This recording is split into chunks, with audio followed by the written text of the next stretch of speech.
Hi, I'm Katy Broster. I'm a local Chester artist. I do watercolour pet portraits, I do abstract art and I do illustrations. I am a mum of two. Well, I have an 18-month-old and number two is on the way.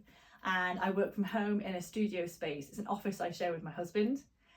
I've always been interested in art, even as a child. I was always found doodling away, and at school it was my favourite subject. It was when I was 17, I was very lucky to get on a placement called the Young Artists in Tuscany. So the top 50 A-level art students in Cheshire were taken to Florence, and we saw the work of the Renaissance masters and took part in creative workshops. And I think that kind of lit something up inside of me. And I went on to West Cheshire College to do an art foundation course.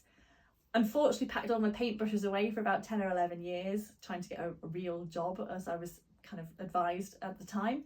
And yeah, luckily a couple of years ago, I got my paintbrushes back out and I have stuck at it since, and I haven't turned back. It's been a fun time. With my pet portraits, I'm really inspired to capture the essence of someone's furry family member. And really, I'm kind of inspired by the bond and love that we have with our furry family members. And I use watercolours to get the true lifelike image that I can. That'll hopefully be something that families will cherish forever and have at home on display. And then with my abstract art, I'm kind of really inspired by texture and with the kind of colours and manipulating them. These are just some loose things that I've been working on recently. And then with illustrations that I do, so they're kind of cartoony things that I make at home. I'm just inspired by what's around me, seasons, things going on, something I've seen that day that might be something that's kind of stuck with me. Or perhaps, you know, I made a cartoon for a family member. They have a thing about elephants, and it's actually turning into a piece that my father and I are working on. That'll hopefully be a children's book story one day. So yeah, I'm motivated by many things. It depends what kind of project I'm working on at the time. My artistic style's probably changed over time. With my pet portraits, I'd say my style is very realistic. It's very fine art-like. And over time and the experience and the skills have developed through that. So I'm creating something that I think is more true to life than when I first started out. And with my abstract work, I think I've just become more experimental, using colours or textures or differently, interacting with them more and seeing what happens, just being playful. And also using random tools. I started off using just sponges and brushes, and now I can kind of sometimes be using bits of bark I found in the garden, or even leaves and feathers, to see what kind of effect that has when I use it on the canvas. So a typical day in my studio is, well, I work 3 days a week at home at the moment. I have childcare with my grandparents, thankfully. My little boy has gone off in the morning. I make a coffee or tea, decaf at the moment with baby 2 on the way. I head up to my office space, which I share at home with my husband. He has one side of the office. I have this side, which is a bit messier.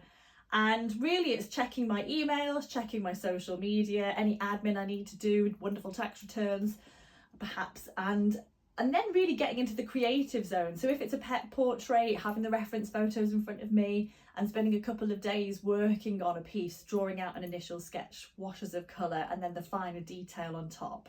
If it's abstract art, I usually work on the floor because I like working big, and I obviously protect the floor and just let loose with the colours and textures. If there's something I'm specifically making, like I made an album cover for a local metal band called Affect, they had an initial idea of this is something what we would like to create, go with it. That was really great fun, kind of being given a guideline but also let loose to make what I wanted to. And yeah, with my illustrations, it's just snippets here and there where I'll sit down and doodle something, and if I like it I might add colours to it, watercolours, and then pencils and pastels on top for detail. So depending on what I'm working on that day, it can be a slightly different process, but it's usually all evolving around this very small desk or on the floor. But again, I know I'm very lucky to have a space to work from at home. Challenges I've found as a creative is imposter syndrome. I think a lot of artists suffer from that, or any creative. It's taken a long time to be confident to say to people like, yes, I paint, I draw for a living.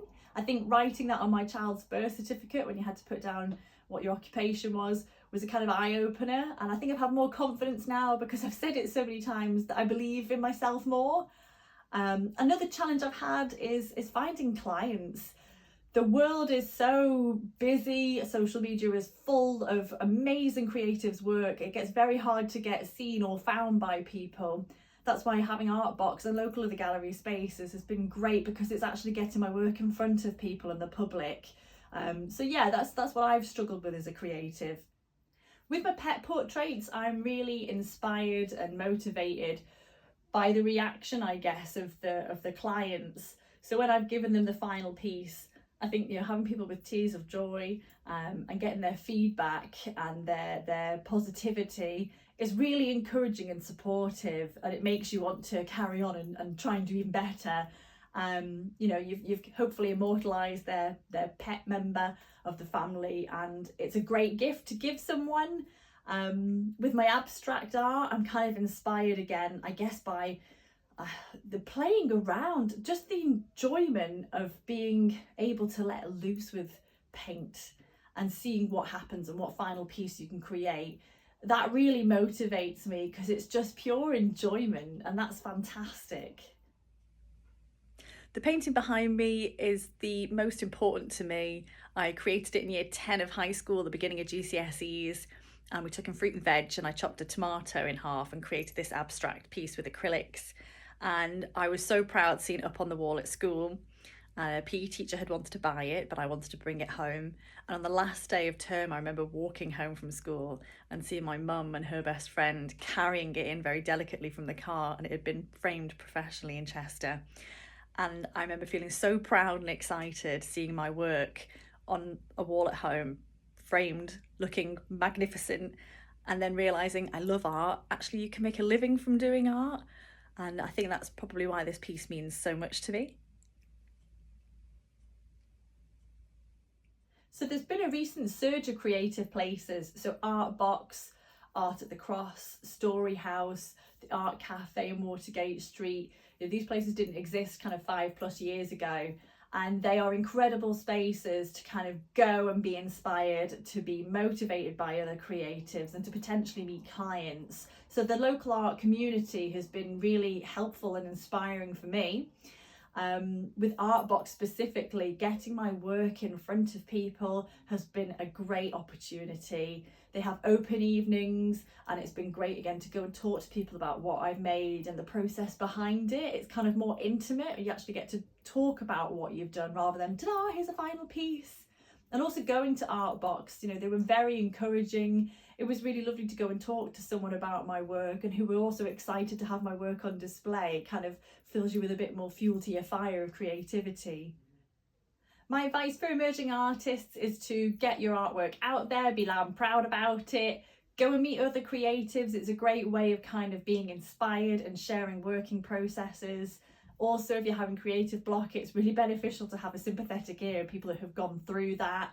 And yeah, be proud of what you're making and enjoy the process.